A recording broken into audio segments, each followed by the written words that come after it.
The school district in Virginia has made national news after pulling copies of the books To Kill a Mockingbird and The Adventures of Huckleberry Finn following a complaint from a parent. The parent, a mother of a biracial high school student, took exception over the use of the N-word in the novels. She says she believes the books are great literature, but that because we're so divided as a country right now, it's hard to get past the offensive wording. I'd love To Kill a Mockingbird. Me too. It was one of my favorite books. And it's a really good piece of literature because it teaches you about racial divide, and that's the reason why the school teaches it. Now, Huckleberry Finn, I do have an issue with, because they go in. You know, Mark Twain goes in on the N-word. But you know how, like, sometimes a word can be used and it actually helps to educate the kids and actually tell them this is a period in time where this actually was something that was happening. I feel like, you know how you have the option of choosing whether or not your child should participate in sex ed or not? They actually send you home with a, what is that called? With a syllabus? A parent consent? They send you home with a permission slip, and you have to have your parents sign it. They're like, hey, do you want to be a part of this or do you not want to be a part? It's a disclaimer that says, hey, guys, this is what we're going to be informing your kids about. You either have the option of letting them be a part of it or not. I also think that the age is really important. What age they're going to do this, what grade. Well, and around the teacher, 7th grade, they I was start about to say it. junior high is when I read these high books. school where they're more able to understand why they're reading this. And that it's not a word that should be used at all. Like, it should not be used. It's like they need that disclaimer. Like, read the book. Hey, guys, there is this word in the book. We want you to know why we're allowing you to read it, but at the same time, we want to let you know that we do not condone the use of these words. I think To Kill a Mockingbird was one of my favorite books because I had a great teacher.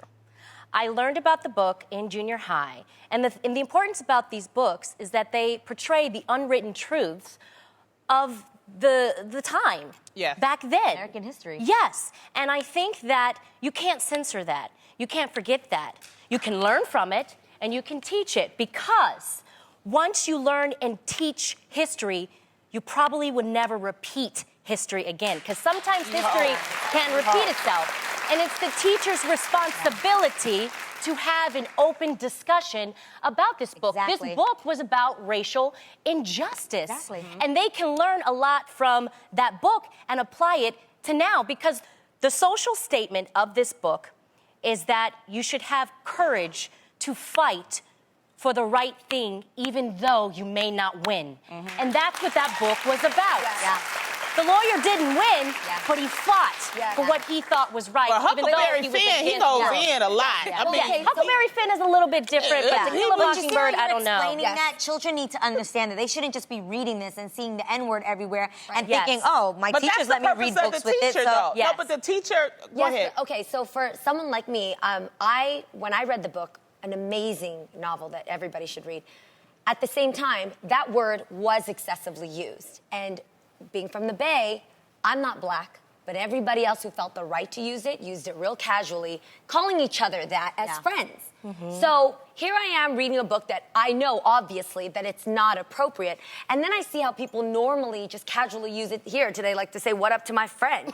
And I'm sitting here, you know, like, wow, that's so interesting how it was so wrong then and how here it's so casual. Yeah, it's in every other rap song. And I'll never forget, not until I got racial slurs spray painted on our family car and on our sidewalk, that I saw how that word affected me.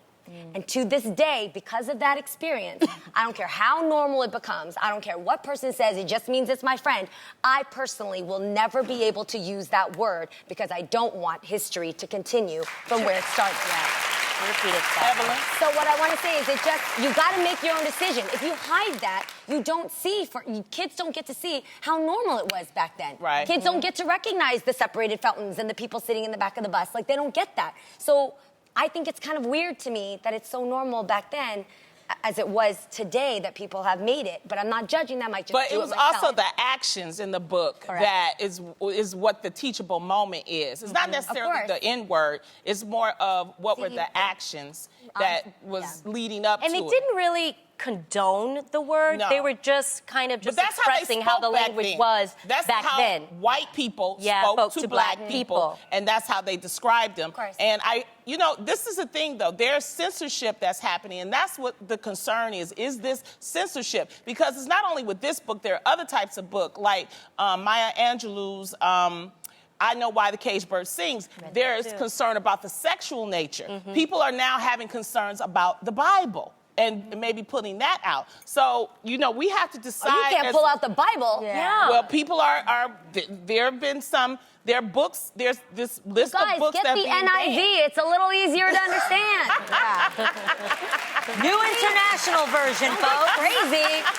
And I'm curious as to this parent, is she not letting her biracial kid listen to rap music? Because I'm sure he or she is. So it's like, what do you do at that point, right? Because at 12, they know more words that's in that book than, they teaching me words. My nephew, I was like, what you learn? Like, you guys, this is the point. What you're saying is, even like the song, like you guys, there was a song, obviously the censored version and the radio edit of the song was My Hitta, My Hitta. Right. And the whole song actually was about, like, my best friend. Like, complimenting, like, I would ride for you, I would do anything for you. My Hitta, which obviously rhymes with the N-word. That's what they used for the radio version. But this song was actually, like, saying, like, you're my best friend, I would do anything for you. So that's also, again, it all comes down to having a conversation, explaining what this is, why you're reading this book, what is acceptable, what is not acceptable, what you condone and what you don't. So it's a conversation parents have to have with their kids. Yes. Exactly. And with the schools. And the Parents and teachers, teachers. for sure. That's why I'm not a parent.